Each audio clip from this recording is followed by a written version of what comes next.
Welcome back to SourceFed. I'm Peter Parker. I'm Gwen Stacy. The new trailer for The Amazing Spider-Man was just released today, and despite me once being a Spider-Man doubter, it actually looks pretty awesome. Check it out.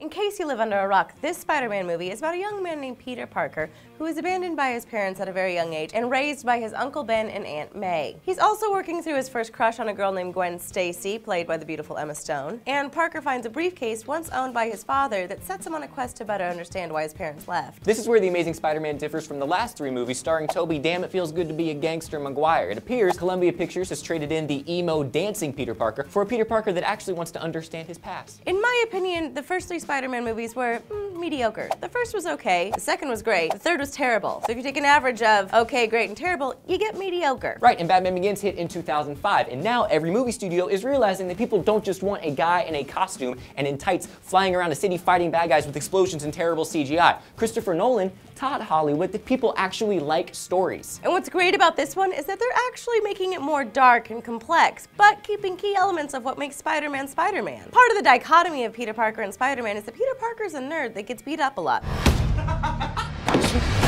And Spider-Man is an adventurous, cocky guy in spandex. You know, if you're gonna steal cars, don't dress like a car thief. You a cop? You seriously think I'm a cop? Yeah, Spider-Man is kind of like a kid on the internet. In real life, kinda geeky, can't really talk to girls, but put him in a suit or behind a computer and he suddenly becomes larger than life. Like I said, in the past, the movies have not really met my expectations, mainly because of Tobey Maguire. But the villains have always been incredibly badass. In The Amazing Spider-Man, the villain is the Lizard, played by Reese Ifans, who, in case you're not aware, is awesome. Yeah, and Gwen Stacy is played by Emma Stone, who, in case you're not aware, is pretty.